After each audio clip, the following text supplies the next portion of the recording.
Back again for another review and giveaway. This time we're going to an Indiegogo project for a bike called the Flowdot. Now I will admit one of my qualifications or ratings that I have for most of my reviews is the quality of the packaging and delivery, and this one's a little bit rough on the box. So I haven't opened it up. Hopefully everything is safely inside. But I'm kind of holding the box to make sure it doesn't fall over. So just be aware, that's where it's at right now. But this one is on Indiegogo right now. So stay tuned because there's a few interesting things that'll happen. One, you'll get to see a review of the bike before it's released. And two, someone is going to win this bike and I'll go ahead and ship it to you well before that campaign is delivering bikes. So somebody's going to get early access to one of these. And once again, hit subscribe, hit the like button, and stay tuned, and we'll see who wins it. So the box was a bit rough for the Flowdot. Now, just to be honest, I don't expect most people are going to have a box that's damaged to the degree that this one was, because I received this bike while the Indiegogo campaign is still ongoing, and production bikes are not done yet. This bike probably got shipped all the way from China in that box. So to be fair, it went halfway around the world, whereas typically it'd be safely stowed away in a container to the US and then get divided up from there. So that's just the packaging that I received. I don't expect it to be that bad for most, but I have to say, the bike survived pretty well. So my first thoughts about this bike, based on the advertising online, is they basically say, oh, it's magnesium, it's 33% lighter than alloy bikes, and that could be true if all else was equal. It's not as light as I thought it would be. I was expecting, just based on the advertising, that it would be this featherweight bike, but it's pretty stout, which on the plus side, this thing seems like it would be very, very durable, because magnesium is very light and very strong, and this thing is just amazingly solid. So if you're expecting a super lightweight, small, compact bike, you might be disappointed, because you're going to get a small, compact bike that is not actually that light. I have quite a few other small bikes with wheel sizes like this that are substantially lighter, and I've got bigger, heavier, even fat tire bikes that are not far from what this thing weighs. But that being said, let's go ahead and go through the different points about the Flowdot, why it's a bit unique, and what I do or don't like about it, because I have a little bit of both. So first, a bit about the price on Indiegogo. It is $5.99 plus shipping. So on price, it's pretty inexpensive. And for the amount of work they put into this, I do feel like you're getting a very high quality product, because the frame and everything, I mean, what really stands out to me is the design. If you want something that looks sleek and sturdy, then maybe this makes sense. Once again, $5.99, and then there's what they call a Pro model. It was a little weird to me that the Pro model, which costs $800 plus shipping, actually gets a slightly smaller battery. So you get a Mayatu brand battery in the cheaper version, and then you get a name brand, I believe it was Panasonic cells in the Pro version, but you get slightly less capacity. So that doesn't quite make sense to me. Oh well, that's what the price is. So the normal battery is, hopefully I'm saying this for the right one, it's a 36 volt, 7.2 amp hour. So not terribly large. That's comparable to some of the lightweight folding bikes. One of the bikes that I stock is from Quality Sports, and they have a very comparable battery size. So that's kind of the closest I have to compare to it. But the bikes themselves are totally different. So the battery is hidden inside the frame. And it's got this interesting little piece that's held on with a magnet to hide the battery inside. And then you have a key right here to where you can pop that out.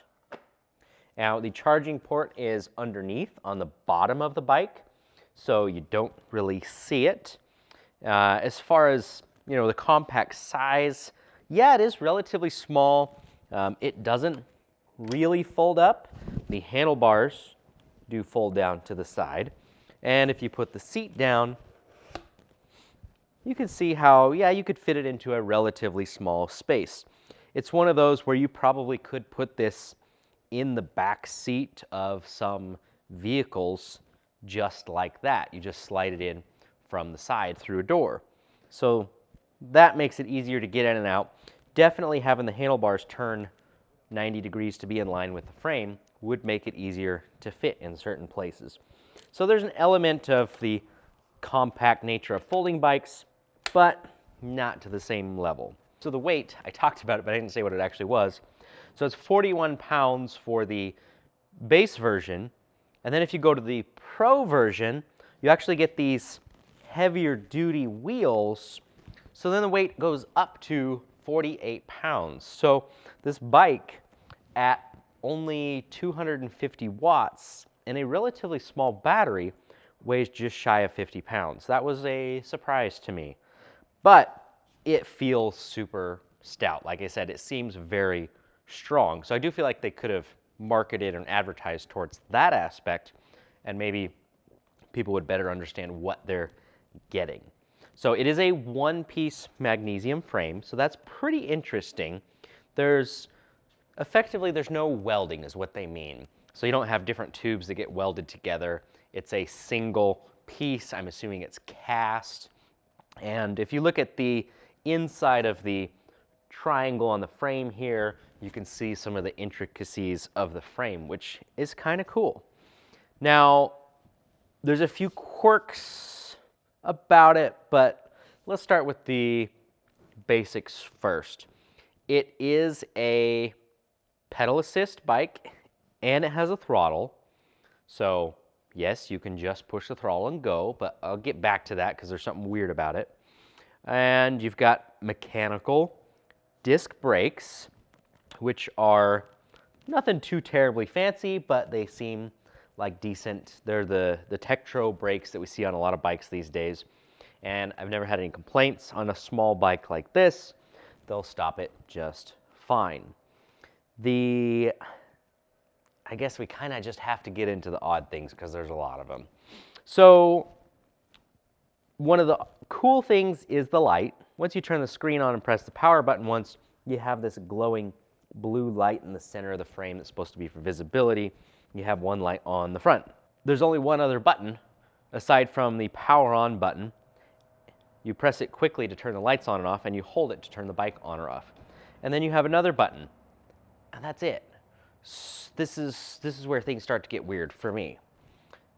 So you have 5 levels of pedal assist, but you have one button to cycle through them. So when it starts up, if it's on 0, you press the button to get to pedal assist 1, press it again to get to 2, 3, 4, 5.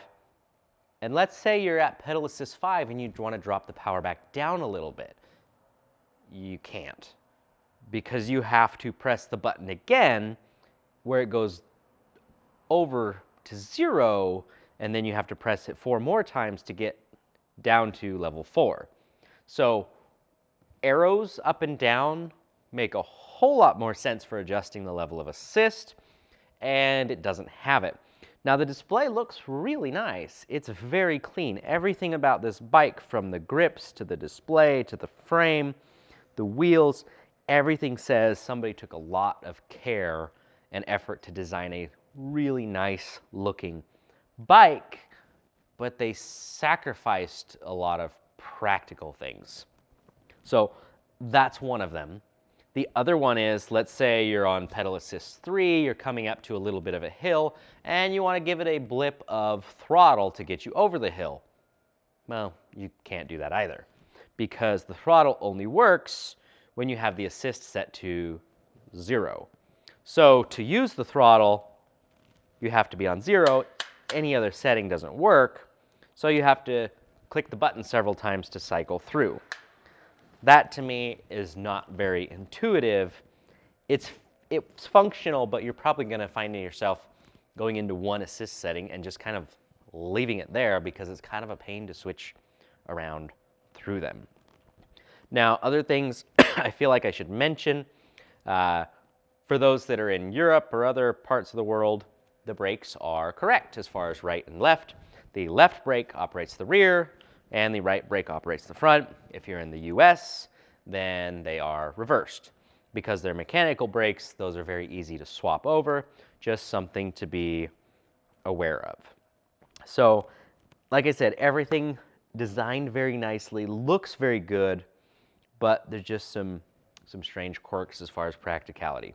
So let's go through the 9 different review points I have for electric bikes and just give it a score.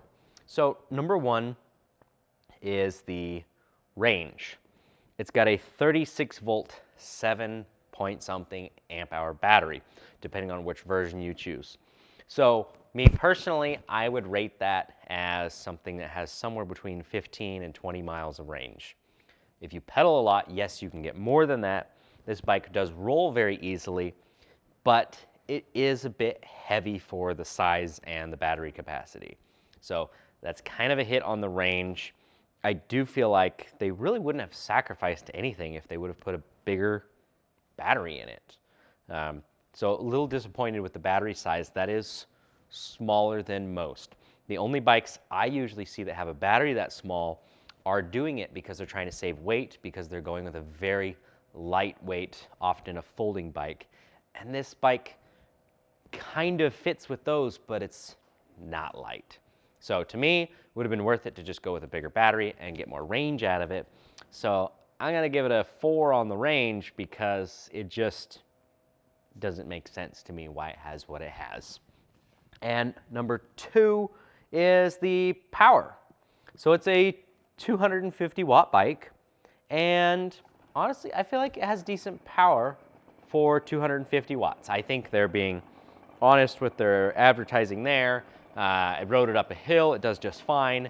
You know, you can ride it around on throttle only as long as the hill is not too steep. It's just a little awkward getting to the throttle or the pedal assist. There's somebody with a leaf blower like right there. I know you can't see them, but I can. Anyway, hopefully you can hear me okay still. It's only 250 watts. So for the US, I struggle on this score a little bit because in the US, I feel like it's just not going to sell very well because it's not enough power. So why don't we just leave it at that and say in Europe, maybe this will sell well. In the US, people are going to want more power. And the bike is sturdy enough, I feel like it could take more power. So throw a 500 watt motor in this thing and it would do much better. Number 3 is the brakes. Once again, if you're in the US, they're reversed. Everywhere else, they're fine. They're Tektro mechanical disc brakes. For the price of $600 to $800, I think that's as good as you're gonna get. So price-wise, this thing is very inexpensive, designed really clean, looks really good. I think the brakes are fine. So we're gonna give it a good score on brakes. I'm gonna give it an 8 because for the price, normally you'd find something really cheap for brakes on something like this, and this one, they didn't skimp out. They went with the best thing they could while keeping the price low. Number 4 is the display. I've already talked about the quirk I don't like about it.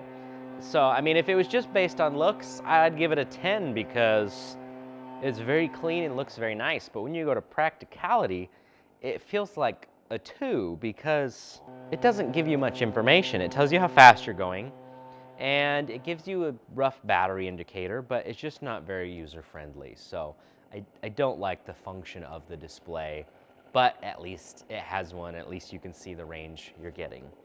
Now, if we move on to the components, the grips are really like clean and nice. They're comfortable.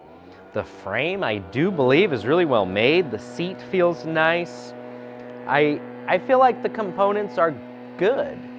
I don't foresee you having any problems there. they did the usual, very generic 7-speed Shimano, but once again, this is a $600 to $800 bike, and it's coming with the same components that you normally see on the bikes that cost twice as much. So components are good. I think they can get a 7 or an 8 for most of the derailleur and those types of things, if you ignore the shortcomings on the screen and those types of things.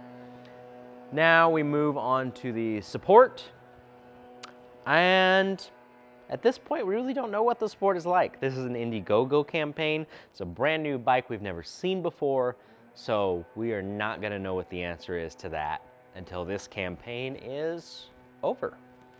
And same thing goes for the community. So as of today, the Indiegogo campaign is not fully funded, so we don't know if there's going to be a large community, a lot of support. I hate to say this so early on, but I just don't see this being a huge, big selling bike because it looks great, but it falls short in other areas. Number 8, customization. There's not going to be a lot you can do here, guys. Sorry to say. Yeah, you could change the throttle or the grips or the brakes, and you could make some things there, but the frame is totally unique, so don't expect that you can do anything there. So just be aware that you're probably going to buy this bike and just leave it as is. So kind of a low score as far as the customization. 9 is packaging and delivery. I already covered that a bit too. So the box that showed up here was in pretty rough shape. However, the bike was totally fine. Trying to remember if there was even a scratch on it. So, okay, so I do have a small scratch on one side where the wheel hit up against the frame, but considering how rough of shape the box was in, it was fine. Like I said, this fork looks super strong. The frame looks very strong. The suspension is very stiff. It's not loose and cheap feeling like some of the others are. So I just think packaging wise, definitely could have done better, but the bike was strong enough that it made up for it. So that gives you some rough ideas and thoughts on the bike. Now we need to go ride it around a little bit more, and as I'm riding around, I'll share some of my other thoughts about it and how it rides. Okay, so let's talk about this screen, or let's show you what I'm talking about. So we turn it on, and here you can see the speed and the battery level, and this is what I'm talking about on the pedal assist. So it's on 1 when I just turn the bike on. If I want to go to 2, I press this button, 3, 4, 5, and then like I said, if I want to turn the power down a little bit, the next button press takes it all the way down to 0. So to get to 4, I got to press it several times. That's a little weird. It would have been nice to just have an up and a down. And then the other part is the throttle, which has got a thumb throttle over here, only works on 0 and not on any of the other settings. So if you want to, like I said, you need a little boost of power up a hill, and you're in pedal assist 2, you can't just push the throttle. You actually have to cycle through to 0, which is going to change the power levels in between and then turn them off, and it just seems awkward. With all of the screens available today, I don't know why you would go with something like this, other than it looks very clean and nice, which the bike does. So like I was talking about on the frame, you can see the intricacies of the frame and how it's molded here. I mean, there was a lot of design work and engineering work that went into this, and I like that aspect of it. The lights that are in the middle here are pretty cool. I mean, those at nighttime would look pretty awesome. You've got batteries running for the most part, or wires, excuse me, for the most part running in between the frame, but then you got things like the wheels where, yeah, they look good, but they're rather heavy. They add a significant amount of weight. So here's the battery cover. Like I said, there's no latch or anything. It's just magnetic, so this just pops off just like that. And that is a plastic piece, that is not metal, just so you know what you're getting. And then you do have a lock for the battery right on top there to pull that out. And then to put this back in, just let it go and it snaps back into place. Now it's a very small bike. I feel like, oh, you could have a kid riding this or somebody rather short and they'd be comfortable on it. But even at my height, 5'10", I can raise the seat up and ride around, and it rides just fine. I am just struggling to see why it's the size that it is, because it doesn't really fold up and it's not lightweight. There's just a little bit of that in there. So let's take it for a spin. So right now, I am on pedal assist 0. Now, aside from the weight, it rides really nice. Some flat ground, I mean, you could ride this sort of thing around just like a regular bike, no problem. Once you get to hills, of course, then you're gonna struggle a little bit. So I'm in 0 right now. That means I can use my throttle. So this is a decent hill. I'm pedaling a little. I can tell that's straining the motor, but it will make it up. The steepest of hills is not gonna do. So up this hill, we're doing 13, that's in kilometers per hour. I haven't dug into the manual to see if there's a way to change that to miles per hour. I wouldn't be surprised with how simplistic it is if there is not. But I mean, it's smooth, it's a lot of fun. It just feels, I hate to use the word toy, but it almost feels like a toy compared to some of the other e-bikes. Now, if you want to talk about design and things that look nice, now there's something. We have a nice shiny Air Coupe over there. That's James. Maybe we should go say hi. So I guess here's what I have to say to sum it up is for $600 to $800, you won't be disappointed at all, because the quality seems really nice for a $600 to $800 bike. I mean, you could spend $800 on an e-bike and get some things that are kind of junky. They're a hunk of junk. If you go on Amazon and buy an electric bike right now, you could be very disappointed in the quality. What I mean is, I don't think you'd be disappointed in the quality of this bike. You might be disappointed in the performance or how the screen works, but you would be very impressed with the frame and the design and the looks, and I think you'd get lots of compliments on it. But I think you go to lift it up and you realize, oh, this is not as light as I thought it was going to be. You know, for the way it's advertised as this lightweight magnesium thing. So I guess if you want something small that's quality, then yeah, this is a good option. So there you have it. I am going to give this away, so let's see how that goes.